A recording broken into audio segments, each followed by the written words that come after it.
माजिद, आपके जी। ख्याल में कितना दुरुस्त है ये जो शबाना राना साहब भी कह रही हैं कि अवाम ने तरक्की को वोट दिया है, उन्होंने 9 मई का बयानिए को रद्द कर दिया है, और दूसरा ये कि मुस्लिम लीग नून का जो तमाम 6 कौमी नशिस्तें जीतना और फिर 6 सूबाई नशिस्तें जीतना, यू थिंक कि ये वाकई हुकूमत की मकबूलियत है, या फिर हम इसे वही रवायती बयानिए के मुताबिक देखें कि जिसकी हुकूमत होती है वही अमूमन ज़िमनी इंतखाबात जीतता है, कोई इसमें कोई बहुत बड़ी कोई एक्सपेक्टेड था ये जितने भी नताइज थे, या फिर वाकई अवाम ने इन तरक्की को देख के वोट दिए? Are you buying this?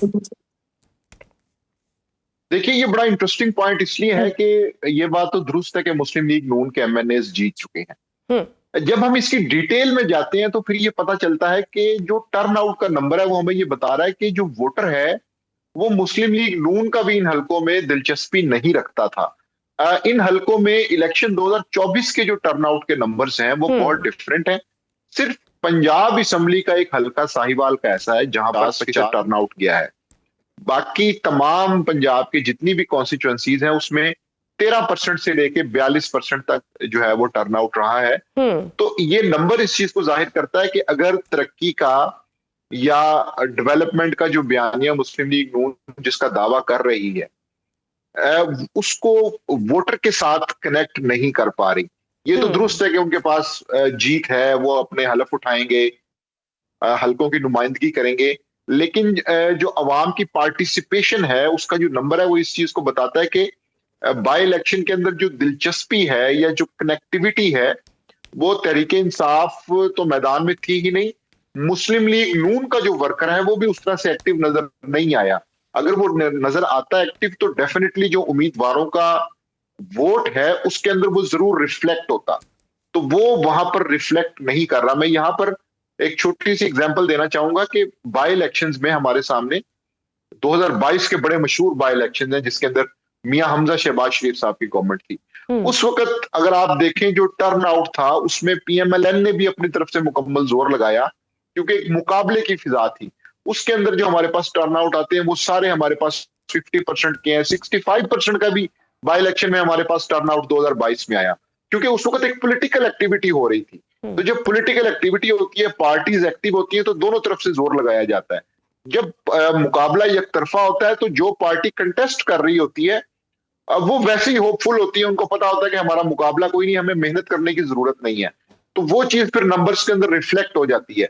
और जो 13% का टर्नआउट अगर एक कौमी असेंबली के हल्के में रहता है तो आप उसे अंदाजा कर सकते हैं कि उस कौमी असेंबली के हल्के के अंदर इलेक्शन कैंपेन कैसी चली होगी, वहां पर जो हुकूमती अरकान है उनकी कितनी मेहनत होगी, जो हुकूमती वर्कर्स हैं वो कितने एक्टिव होंगे।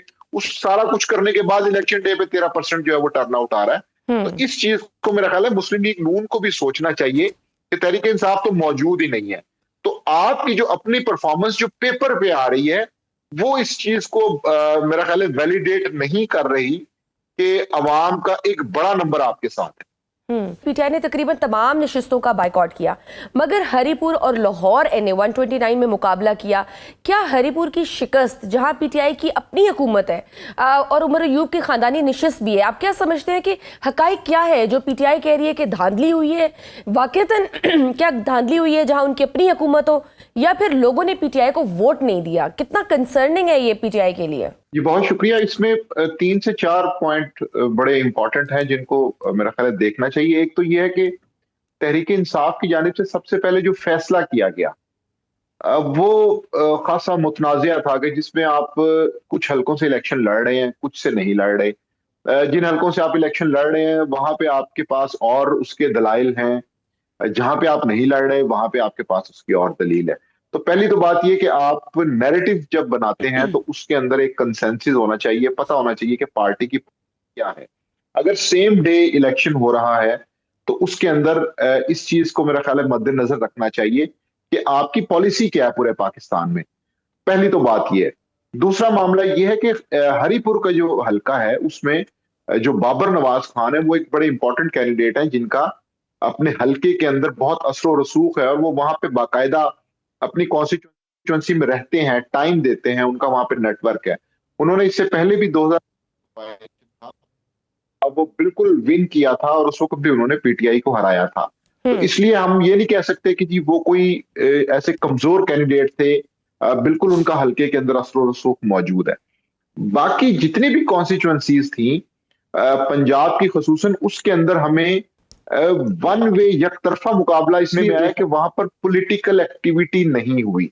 डेरा गाजी खान में चूंकि खोसाज वर्सेस लगारीज थे, वहां पर हमें कुछ थोड़ी बहुत एक्टिविटी देखने में मिली। फैसलाबाद में तलाल चौधरी और नवाब शेर बसीर का चूंकि एक पुराना एक रवायती मसला है, तो वहां पे थोड़ी बहुत एक्टिविटी थी। बाकी जितने भी हलके थे वहां पर अगर तहरीक इंसाफ नहीं थी तो वहां पर फ्रैंकली मुस्लिम लीग नून भी नहीं थी, और उनके जितने भी लोग थे वो उस तरह से एक्टिव नहीं थे।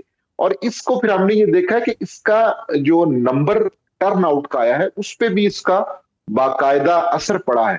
मिसाल के तौर पे 13% एक अगर कौमी असम्बली के हल्के का टर्न आउट होता है फैसलाबाद में, तो आप उससे अंदाजा लगा सकते हैं कि अवाम उसमें कितने के इंटरेस्टेड थे। तो ये मेरा ख्याल है कि तहरीक इंसाफ और मुस्लिम लीग नून से बढ़कर पॉलिटिकल पार्टीज को सोचने की जरूरत है कि ऐसा क्या हुआ है कि जिसकी वजह से अवाम उस दिन आने में दिलचस्पी ही खो बैठी है। सही। शुमारा साहब, बज़ाहिर तो नून लीग ने तमाम नशिस्तें जीत ली हैं, मगर एतराज़ उठाने वालों का सवाल ये है कि अकेले रेस में दौड़कर आप फर्स्ट आए हैं, क्योंकि पीटीआई का तो बाइकआउट था। वहीं हमने देखा कि उसी वजह से ही टर्नआउट भी मुश्किल 20% रहा। क्या आप इस तरह की जीत को खुद को मकबूलियत कह सकते हैं कि आप मकबूल जमात हैं, या ये क्राइटेरिया है आपकी मकबूलियत का? बिस्मिल्लाहिर्रहमानिर्रहीम, बहुत शुक्रिया आपका। देखिए, सबसे पहले तो आप इस बात को देखें कि इनका अपना एक बयानिया और एक जो नज़रिया होता है ना किसी भी जमात का, वो एक होता है। इनकी जमात के अंदर ना मुख्तलिफ हाउसेज़ हैं, इनकी जमात के अंदर मुख्तलिफ रूम्स हैं। मिसाल के तौर पे ये पहले तो मौरूसियत का ताना देते हैं, फिर इन्होंने उमर अयूबी की वाइफ को टिकट दे दिया। इन्होंने कहा कि हमने इलेक्शन का बायकॉट करना है। किस इलेक्शन का बायकॉट किया भई आप लोगों ने? हम्म। आप लोगों को अपनी हार शिकस्त जो है वो नज़र आ रही थी। हम्म। आपने एक हिकमत अमली बनाई। आपने कहा कि जहाँ पे मीठा-मीठा होगा वो तो हम हप-हप कर लेंगे, हम्म। लेकिन जो कड़वा होगा वो हम थू-थू कर देंगे। अगर हम जीत गए तो वो एक शेर है ना कि जीतूँ तो तुझे पाऊँ, हारूँ तो पिया तेरी। तो ये वो वाला हिसाब था। इन्होंने कहा जहाँ से हम जीतेंगे हम कहेंगे जी हम मकबूल हैं, और जहाँ पे हमारी शिकस्त हो जाएगी हम कहेंगे जी हमारा बायकॉट है। ये 2 नंबरियाँ जमातों के अंदर नहीं चलती। बयानी इस तरह नहीं बनते, इलेक्शन के मैदान में आप लोग इस तरह नहीं उतरते। दूसरी बात ये है कि आपने कहा कि क्या ये आपकी मकबूलियत का जो है पैमाना ये है? हम्म। तो देखिए, मकबूलियत का पैमाना आप किस चीज़ को कहती हैं? आप जब मैदान इंतखाबी जो अमल में जब आप उतरते हैं, तो हार-जीत तो मुकद्दर होती है। लेकिन अगर हम सोचें कि जी इस इलेक्शन में शायद हम हार जाएँ, तो हम उस इसका मतलब है कि हम लोग अपना इलेक्शन छोड़ दें, हम बायकॉट कर दें। हमने तो बड़े-बड़े बुरे हालात में, जब हमारी पूरी क़यादत जो है सफ़े अव्वल की वो जेल में थी, हमने उस वक़्त भी इलेक्शन लड़े, हम्म। हार-जीत हुई, हमने कबूल किया। ये इनकी पुरानी आदत है। इनकी पुरानी आदत है, ये जहाँ पर अपना जीत नज़र आती है, वहाँ पर ये खड़े हो जाते हैं, और जहाँ पे इनको अपनी हार नज़र आ रही होती है, ये एक धांधली 2 लफ्ज़ इन्होंने सीखे हैं, धांधली, धौंस, धांधली।